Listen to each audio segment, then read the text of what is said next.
since the facts weren't there for the conviction. My trial was essentially a religious trial. This is my point of view. And it seemed like a religious trial from the kinds of questions that were asked me in the trial that had nothing to do with the charge. And so I saw in it that something very wrong happened there. And it wasn't just a matter of me not getting what I wanted, and so I'm fasting. It's a matter of deep conviction. I was actually accused and sentenced for life. The way the sentence read, it's a life sentence. For following my religious convictions. And this became a great big issue in my mind. And so, is it appropriate to talk about Daniel right now? We can get to that in a moment. And I have carried out methodically, I've communicated with the prison, I've gone public about the exact issues that are involved. And it relates to the story of Daniel, where the three friends of Daniel, Shadrach, Meshach, and Abednego, were asked to bow to an image. Well, that image on the plains of Dura was saying, I am the true religion. Worship me. And only three, there were a lot of his brethren that bowed the knee, but they said, we can't do that. Nebuchadnezzar, the king, we cannot do that. God will deliver us, and if he doesn't, we still can't bow the knee to that. And in my trial, I felt there were so many religious implications that we agreed upon would not be brought up. But they were brought up, but I was not permitted to answer them. And so it was loaded with religion. If you could explain not permitted to answer. An offering to the image that convicted me on the grounds that it did, and in the spirit that it did. I don't want to bow the knee to that. So I stated I can no longer take food from the state because it represents to me that I'm compromising myself to save myself. I'm going to, a lot of my inmate friends told me to do this, just go along and save yourself.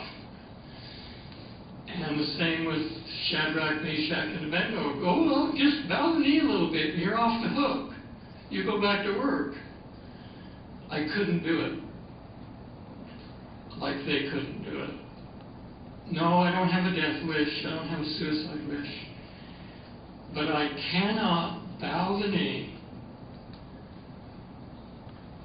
to this image that demands religious respect above the God that I serve. And I think every man has a conscience that he must follow, and no other man has a right to dominate that conscience.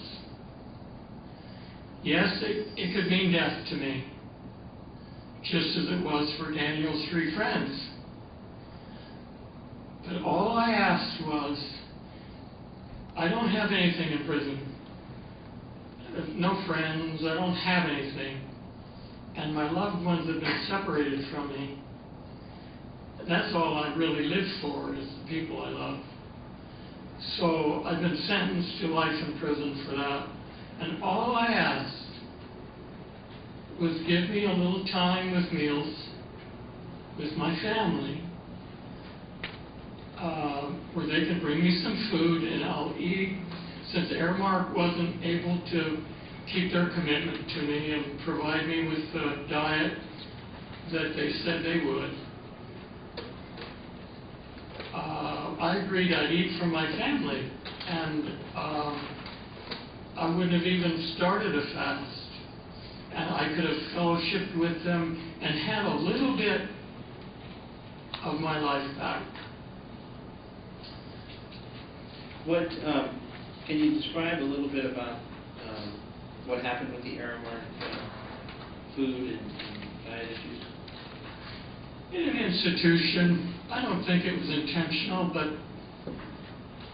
they just can't do it. They have mass production meals, and they forget things on the trays. New people come in. There was one person in Airmark who I think came from the farm. For a couple of months, that person fixed my meals, and they were pretty good. I got love from the tray. But when the administration at the prison changed, everything fell apart. I got meat trays, I got half trays, I got trays with hardly any food on it at all.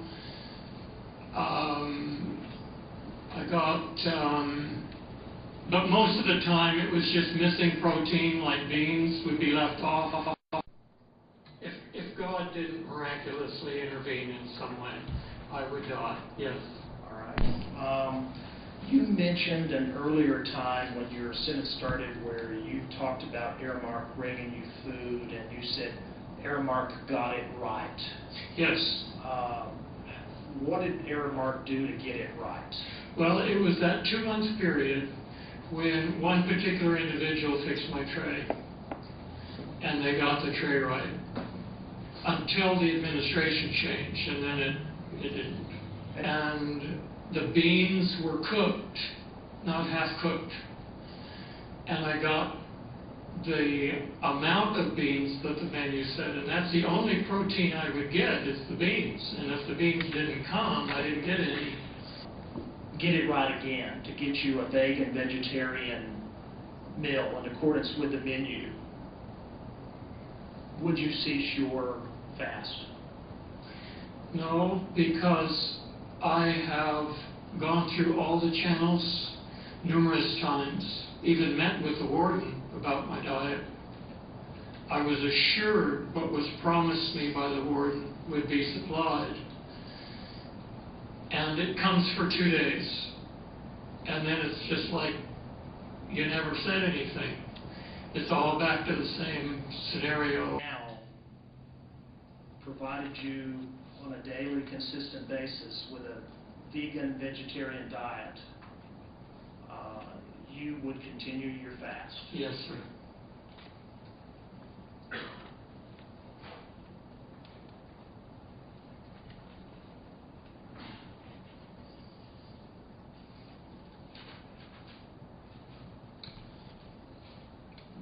Did you ever file any written grievance? Call your next witness. I believe we have one last witness, and that's Jeff Bent. Do we need anybody besides you?